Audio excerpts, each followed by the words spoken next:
After Hitler was appointed Chancellor of Germany in 1933, he succeeded in gaining control over the country with the Enabling Act, as we mentioned in the previous episode. However, one obstacle remained before he could fully control Germany: the German army. In 1934, Hitler's stormtroopers, SA, had grown to 2 million soldiers, while the German army had only 100,000 soldiers. Despite this, the public and prominent officials in Germany regarded the SA as a militia, and the army held significant influence in the state.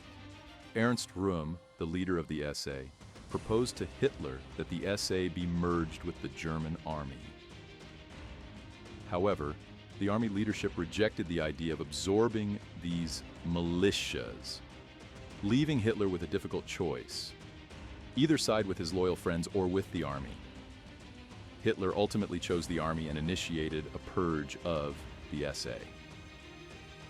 In June 1934, he launched what became known as the Night of the Long Knives, during which Ernst Röhm and more than 100 SA leaders were assassinated to appease the German army's leadership.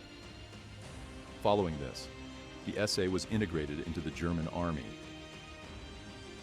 2 months later, the German president passed away. In return for Hitler's loyalty, the German army appointed him to both the chancellor and president positions, making him the supreme leader of Germany. He then began spreading propaganda across Europe, portraying himself as a peaceful leader. This allowed him to overturn many of the sanctions imposed on Germany and fully rearm the army. Mandatory conscription was reintroduced, increasing the German army's size to 5 million soldiers.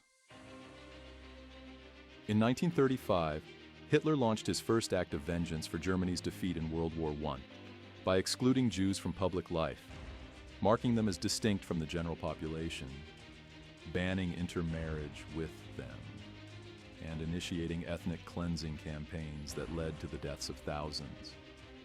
He believed that the Jews in Germany were the primary cause of the war's loss. Hitler sought to expand beyond Germany's borders, but needed allies to do so. He found them in Italy, led by Mussolini, and Japan, which was also seeking expansion. Although these countries formed the Axis powers, Hitler was the one to start the war.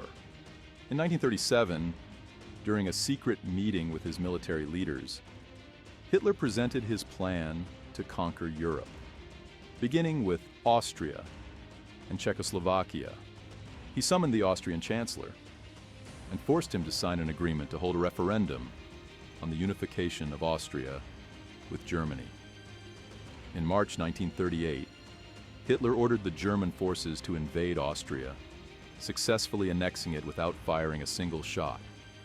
Amid silence from France and Germany, Hitler demanded the Sudetenland region in Czechoslovakia. At a meeting in Munich, attended by Hitler, the British Prime Minister, and his French counterpart, Germany was granted control of the Sudetenland in exchange for halting further invasions.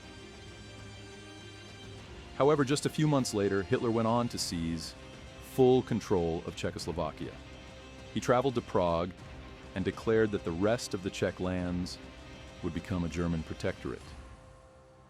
Hitler had taken control of these territories without firing a single shot. He then set his sights on invading the east, specifically Poland, which bordered the Soviet Union.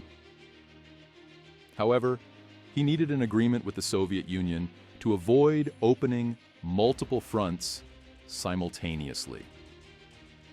Germany and the Soviet Union thus signed the Nazi-Soviet Non-Aggression Pact, and in September 1939, Hitler invaded Poland, dividing it between Germany and the Soviet Union. Hitler believed that France and Britain would not assist Poland, and that its occupation would resemble what happened in Austria and Czechoslovakia. This was his first major mistake, as France and Britain declared war on Germany. This marked the beginning of World War II, which we will cover in detail in